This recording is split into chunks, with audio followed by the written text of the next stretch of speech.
I watch movies now, and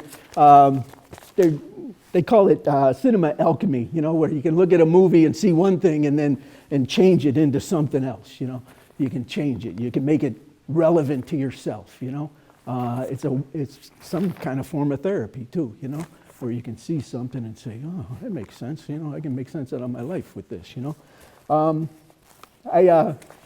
I watch movies all the time, and I watch them over and over again, and my wife gets crazy, But A Few Good Men, there's an iconic scene, with Jack Nicholson and Tom Cruise in the courtroom about Code Red, and Lieutenant Danny, wants to nail Colonel Jessup, and so there's a dialogue there, but I use artistic license to make sense of things and little creative stuff here, but here's some of the dialogue. Jessup says this to Danny, and I'm gonna use it. Just here it goes. You ever served in a parish? Ever put your trust in the hands of another man? Ever ask another man to trust you? Ever invite Jesus into your heart? We follow a moral code around here. We follow this code or people die. It's that simple. Is that clear? Is that clear? Danny says, crystal. Sometimes men take matters into their own hands, do what they want.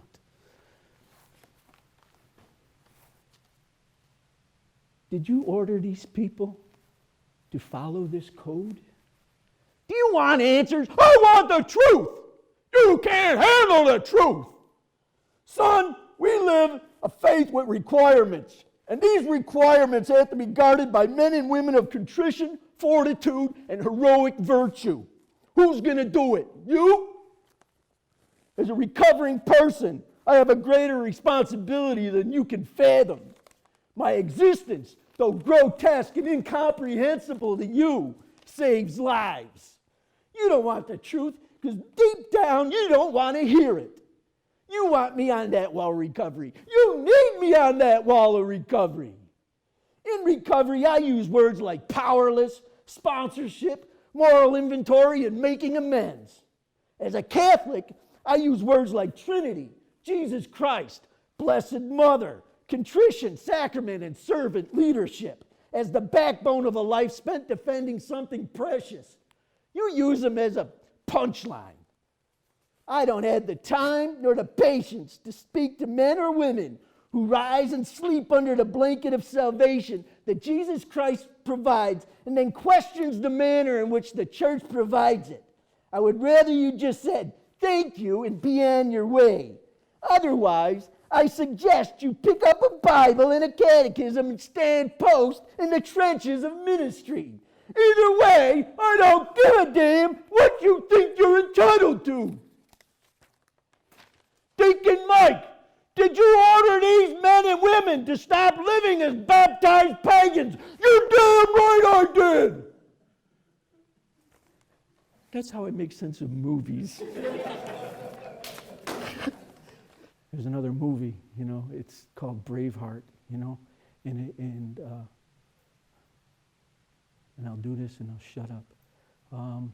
It's when William Wallace is coming out of the back, I think it was Falkirk, the first big battle, and he's coming on his horse, and he's got his blue paint on and everything, and the nobles are over here, they've been betraying him, and Wallace, Sons of Scotland, his great speech, Sons of Scotland, but I look at that today and I use it at retreats, Sons of Scotland, that's how he does it. Well, I go, sons and daughters of God, I am Deacon MikeGiblin, and I see a whole room here of Christian warriors, here in the defiance of the tyranny of sin. You come here today as free men and women, and free you are. What will you do without your freedom? Will you fight? Aye, fight. You will die. Run. You will live, at least a while, and dying in your beds many years from now, would you trade all the days between this day and that for one chance just one chance to come back here, face your enemies and say to them, you may take our lives, but you will never take our freedom. Our freedom is our salvation. And when I reached that peak, that part in my life where I had to go on that hero's journey, I had to make that decision to go on that hero's journey and walk into those 12 steps and face the unknown. Go into the belly of the whale where I would be transformed and I couldn't turn back anymore. You know, I was going to die. It's about the seed that falls to the ground. Unless the seed falls to the ground and dies, you will not bear fruit. And it was all about that. I had to die to myself. I had to. And I didn't know how to do it.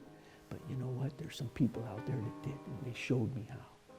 And I bet mentors called sponsors, men, you know, who are facing life on life's terms.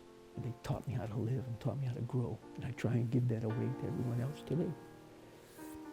Because I'm in debt. I'm in debt. That's all I got.